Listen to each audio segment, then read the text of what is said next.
Salvage and Self-Writing That Heals by Jennifer London, she discussed her personal experience with expressive writing and how that helps her with chronic fatigue syndrome. The article is also supported by the research of James Pennebaker on the benefits of expressive writing. So first, for the first part, I'm going to discuss throughout the entire article about some features of nonfiction. And then for the second part, I'm going to discuss the interpretive bias of herself and also of my own. So the opening, a victim of my own body. Personal experience, the opening is very essential with a lot of deliberate word choice of like struck, forced. It conjures negative emotion in the reader and build a very intimacy environment between the reader and the author. I am broken, I am broken, I am broken. So for the research, they basically talk about the physical and mental health benefits of expressive writing and also how that improve on other things like study and also employment. You can see it here. Then she talks about a therapist, writer, and a human. Again, it's very personal experience, somehow a little bit reliable with her credibility as a therapist. She learns that when we don't express our problems and the problems were just stuck in our mind, and then it's going to become a problem. Even though we have all these memory bias, we're still the memory bias kind of construct our own truth. The problem, and with expressive writing, there are two types. First, a thin story, and the second, is thick.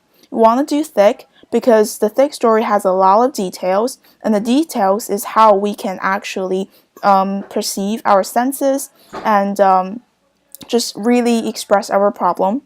So for this part, nonfiction, it captures some conversation with others to create a sense of intimacy with readers. Okay, so this is the part where her own experience with expressive writing.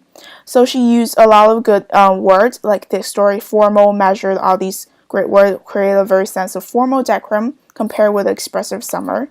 So it also has litany of aphids, mold, weed, a lot of more details. So we can totally feel that too much feeling. Throughout the article, it uses a lot of realistic details to conjure emotions in the reader's imagery for the reader. Okay, so because imagery connects with mind to senses to body, this is why we use a lot of details in the thick expressive writing. So this is pretty much it. And we can start to see some interpretive bias, like we must, we can, we have to. From the sense of credibility, it lacks enough evidence to present that why it's the only method. But by using these provocative words, it kind of reduces a lot of emotional bias for the readers. So for the interpretive bias, I researched the context of 3 articles. 2 is about under the expressive writing, journal therapy, and narrative therapy, and the other is about herself. So she herself is a patient, therapist, and also a writer. So she kind of got fixated on the concept of therapeutic writing, ignored 2 limitations by the which is mentioned in the APIC article. First is a limitation of those who are not as articulate, and the second is the lack of central frame. It's very individual based and very little regulation, so it can be very subjective, prone to interpretive bias. And the other of herself, Jennifer London, is the one who founded the Center for Creative Healing. She also promotes her book and also do a lot of healing, creative healing and mental therapist about this. So she may have some hidden motivation of promoting this article. So for the third, under the journal therapy, it pretty much say that it matches with all the benefits. And the journal therapy is pretty much what is called expressive writing here.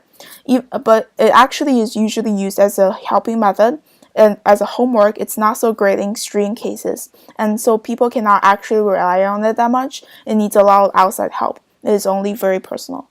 For the second part is of myself, I have personal experience with diaries. It helped me through a lot of distress. So throughout the article, I tend to agree with it and then identify with the authors. But then I start to, after I start to recollect the past experience and realize that I'm biased, I look through a lot of context and help me reduce that effect. So this is pretty much it. I discussed the nonfiction